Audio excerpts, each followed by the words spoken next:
વડોદરા શહેર યુથ કોંગ્રેસ દ્વારા વાહન ચાલકોની ગાડીને સેફટી ગાર્ડ લગાવી આપવામાં આવ્યા હતા।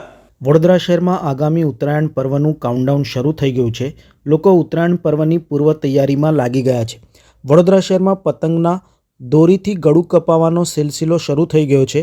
ખાસ કરીને ચાઇનીઝ દોરાઓના કારણે નિર્દોષ નાગરિકોના જીવ પણ જતા હોય છે। ત્યારે આ વખતે પણ આવી પતંગની દોરીઓથી લોકોના જીવ બચાવી શકાય તે હેતુસર વડોદરા શહેર યુથ કોંગ્રેસના કાર્યકારી પ્રમુખ પવન ગુપ્તા દ્વારા સંગમ 4 રસ્તા ખાતે લોકોના વાહનો ઉપર સેફટી ગાર્ડ લગાવવાના કાર્યક્રમનું આયોજન કરવામાં આવ્યું હતું, જેમાં યુથ કોંગ્રેસના કાર્યકારી પ્રમુખ પવન ગુપ્તા અને સાથી કાર્યકર મિત્રો દ્વારા માર્ગ પરથી પ્રસાર થઈ રહેલા વાહન ચાલકોની ગાડીઓ ઉપર સેફટી ગાર્ડ લગાવવામાં આવ્યા હતા।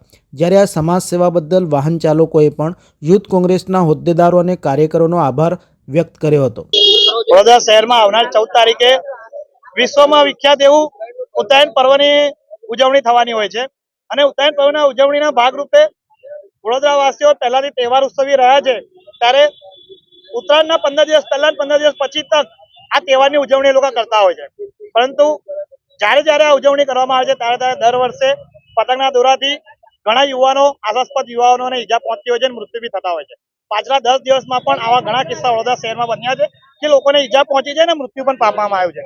ત્યારે લોકોમાં એક જાગૃતિ આવે અને લોકો સુરક્ષિત રહે એ હેતુસર આજે યુથ કોંગ્રેસ દ્વારા બાઇક પર સેફટી ગાર્ડ લગાવવાનું કાર્યક્રમ કરવામાં આવ્યું છે અને સાથે સાથે આપના માધ્યમથી એક અપીલ પર આ જાહેર જનતાને કરવા માંગીએ છીએ કે ચાઇનીઝ દોરી કે જેના કારણે જીવ વધારે જતા હોય છે એવા દોરીનો ઉપયોગ ના કરવામાં આવે અને એક જાગૃત નાગરિક તરીકે વડોદરા શહેરના જુદા જુદા વિસ્તારોમાં જો કોઈ દોરા કશે રોડ પર રસ્તા પર લટકતા દેખાતા હોય તો જાગૃતતાના ભાગરૂપે કોઈનો જીવ જતા બચાવવાના ભાગરૂપે નાગરિકોએ સ્વેચ્છાએ દોરાઓ દૂર કરવા જોઈએ એવો એક સંદેશ પણ આપ દ્વારા આપવા માંગે છે અને એ સંદેશના ભાગરૂપે સેફટી ગાર્ડ લગાવવાનો કાર્યક્રમ